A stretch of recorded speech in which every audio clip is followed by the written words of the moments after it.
बड़ी खबर के साथ आप सभी का स्वागत। रुझानों में बीजेपी की 4 राज्यों में सरकार बनते हुए फिलहाल यहां नजर आ रही है।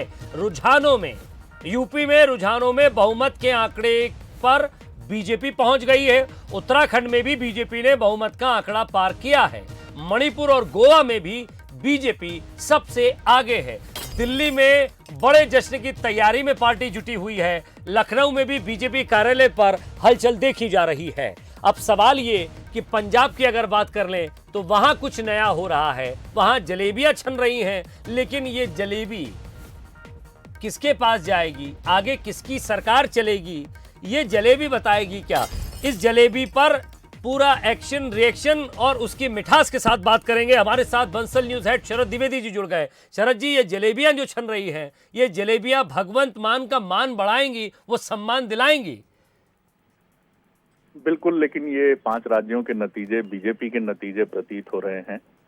आम आदमी पार्टी निश्चित तौर पर मुस्कुरा सकती है, खिलखिला सकती है, ठहाका लगा सकती है, लेकिन बीजेपी के लिए भी ये नतीजे बहुत जबरदस्त हैं और 2024 के लिए उसकी उम्मीदों को परवान चढ़ाने के लिए भी ये नतीजे उसे उत्साह से भर देने के लिए, बहुत जोश से भर देने के लिए बहुत काफी हैं। और जो रिपोर्ट्स दिल्ली से आ रही हैं कि एक बड़े जश्न की तैयारी हो सकती है। अगर जिस तरह से उत्तराखंड में एक बड़ी बढ़त रुझानों में बीजेपी ने हासिल कर ली है और गोवा में भी वो सरकार बनाने की तरफ जाती हुई साफ तौर पर दिख रही है। मणिपुर तो उसके पास आता हुआ नजर ही आ रहा है। तो 5 राज्यों में अगर ये 4-1 का नतीजा लेकर बीजेपी आगे बढ़ती है, जिसमें सिरमौर है उत्तर प्रदेश, मुकुट है उत्तर प्रदेश, मुकुटमणि है उत्तर प्रदेश, तो बीजेपी के लिए ये बेहद उत्साहजनक नतीजे हैं, बेहद उत्साहजनक रुझान है। नतीजे तो अभी कहना जल्दबाजी होगा। बेहद उत्साहजनक रुझान है बीजेपी के लिए और ये बताता है कि बीजेपी तमाम उन चुनौतियों के बाद, जिसको विपक्ष ने मुद्दा बनाने की कोशिश की, जनता ने उसको ठुकराया है। चाहे वो पेट्रोलियम पदार्थों की कीमतों में वृद्धि का मसला हो, चाहे वो महंगाई की बात हो, चाहे वो कोविड की लहर में ये आरोप हो कि ठीक से निपटने में, खासतौर से दूसरी लहर में देश के अधिकांश राज्य ठीक से हैंडल नहीं कर पाए, उसमें वो विफल रहे हो। तो ये सारी चीजें इनके बीच में जिस तरह से बीजेपी ने ये एक चमक दिखाई है, इसका मतलब है कि बीजेपी के इश्यूज, बीजेपी की चुनाव लड़ने की ताकत और बीजेपी की जनता की मनोभावनाओं को समझने की जो टेंडेंसी है, उस पर वो अपने अपोनेंट्स पर बहुत भारी है। और ये चीज मैं फिर कहूंगा कि 2024 के लिए बहुत उम्मीद से भर देगी बीजेपी को, प्रधानमंत्री नरेंद्र मोदी को, गृह मंत्री अमित शाह जी को और पूरी टीम बीजेपी को बड़े जश्न की तैयारी की तरफ। जैसा मैंने आपसे कहा कि प्रधानमंत्री भी पहुंच सकते हैं, दिल्ली स्थित भाजपा कार्यालय अमित शाह जी भी पहुंचेंगे। तो एक बड़े जश्न के मूड में अब बीजेपी और आम आदमी पार्टी, 2 ही नतीजे हैं, आम आदमी पार्टी का और बीजेपी का। विजय, पंजाब पर एक रिएक्शन और आपका चाहूंगा, क्योंकि एक बड़ी खबर मिल रही है। पंजाब में आपकी सुनामी, रुझानों में आपको बहुमत, पंजाब में 83 सीटों पर आप आगे चल रही है और सीएम चन्नी दोनों सीट से पीछे चल रहे हैं। देखिए, अभी कई हमें उलटफेर दिखेंगे पंजाब में। कैप्टन अमरिंदर सिंह भी पीछे हैं, सिद्धू भी पीछे हैं और चन्नी भी पीछे हैं। तो क्या पंजाब का ये चुनाव कुछ बड़े राजनेताओं की, शब्द अच्छा नहीं लगेगा, लेकिन क्या उनके राजनीतिक जीवन को बहुत निर्ममता पूर्वक कुचलने वाला ये चुनाव साबित होगा?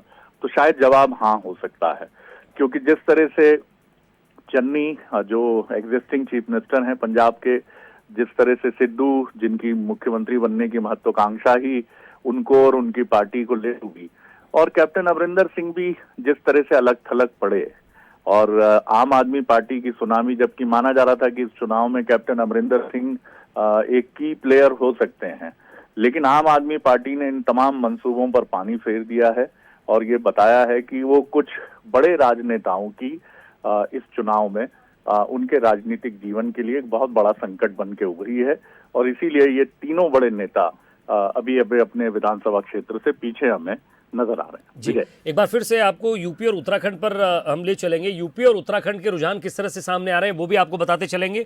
यूपी में जिस तरह से शरद जी, जब भी हम आपके पास बैठते हैं, बातचीत करते हैं, तब आपका भी फोकस यही होता है कि हम ज़्यादा से ज़्यादा मुद्दों पर फोकस करें, ज़्यादा से ज़्यादा हम ये फोकस करें कि काम की क्वालिटी क्या हो, क्या बीजेपी के अंदर भी वही चीज नजर आई? हैमर की तरह चुनाव लड़ा उन्होंने, एक हैमर की तरह उन्होंने अपनी पार्टी को आगे रखा। चाहे बात पार्टी के गृह मंत्री अमित शाह की बात हो, सीनियर लीडर की बात हो, प्रधानमंत्री नरेंद्र मोदी की बात हो, या फिर खुद जो एक समय नाम बन गया था बाबा बुलडोजर की बात हो। रैलियां, सभाएं, मुद्दे और बयान, अगर उनके ऊपर कोई एक्शन आ रहा है तो उसका जवाब भी उसी तरह से मजबूती के साथ। क्या ये जो रुझान आ रहे हैं इसी ओर इशारा करते हैं कि एक स्ट्रैटेजी होती है चुनाव लड़ने की, आप उसको मत छोड़िए?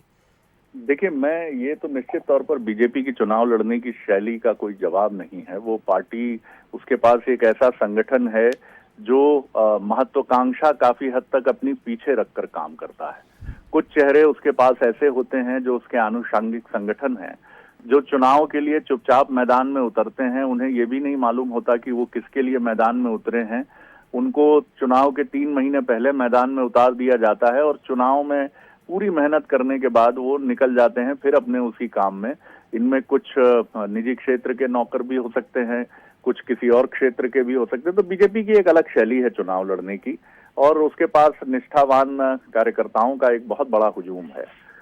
ये तो निश्चित तौर पर इस पर वो अपने प्रतिद्वंदियों पर भारी पड़ती है। लेकिन अगर आप एक इसमें राजनीतिक विचारधारा ढूंढे विजय, तो मैं ये जरूर कहना चाहूंगा, और ये राजनीतिक विश्लेषकों के लिए भी मैं ये सवाल रखता हूं कि जिस तरह से आजादी के बाद से आप देखेंगे कि मोटे तौर पर 80 के दशक तक उत्तर भारत के राज्यों में कांग्रेस का दबदबा रहा और एक नेशनल पार्टी के तौर पर कांग्रेस इमर्ज करती रही, और उसके सामने कोई दूसरी पार्टियां चुनौती नहीं बनती रही। खासतौर से 1980 के पहले जनसंघ और 80 के बाद भारतीय जनता पार्टी।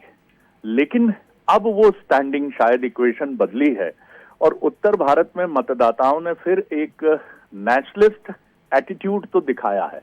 उन्होंने एक राष्ट्रीय पार्टी को ही चुना है। जैसे पंजाब में छोड़ दें एक अपवाद अगर हम, तो बाकी आप उत्तराखंड का रुझान देखें, आप गोवा का रुझान देखें, आप मणिपुर का रुझान देखें और उत्तर प्रदेश का रुझान देखें, तो उन्होंने भारतीय जनता पार्टी के साथ जाना पसंद किया है।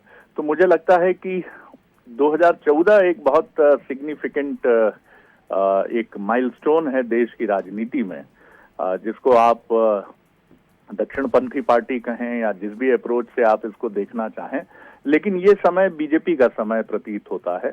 और मुझे लगता है कि लोगों ने ये मन बनाया है कि जिस तरह से कांग्रेस ने एक लंबा समय सत्ता में बिताया है, उत्तर भारत की इस पट्टी में मतदाता का मानस ये है कि वो भारतीय जनता पार्टी को एक पूरा मौका दे।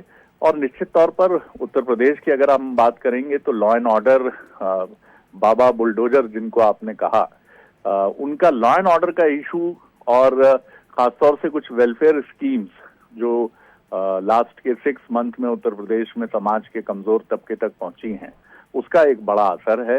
लोग, आप हिंदुत्व को भी यहाँ नजरअंदाज नहीं कर सकते हैं उत्तर प्रदेश में। राम मंदिर का इशू भले ही अब मुद्दे में ना हो, लेकिन अयोध्या में राम मंदिर का बनना एक बड़े वर्ग को जो बीजेपी की दृष्टि से सोचता है, उसको उसने बहुत राहत प्रदान की है। मुझे लगता है कि बीजेपी के इमरजेंस का ये दौर है उत्तर भारत की पट्टी में, और लोग जिस तरह से उन्होंने कांग्रेस को समर्थन दिया है एक लंबे समय तक, अब ये मानसिकता, और शायद ये बीजेपी के लिए इसीलिए एक बड़ी उम्मीद है 2024 के लिए। जी, बहुत बहुत शुक्रिया शरद जी हमारे साथ जुड़ने के लिए और बातचीत के लिए। तो लगातार अपडेट आप तक पहुंचाते रहेंगे, लगातार अपडेट आपको देते रहेंगे। तो यूपी में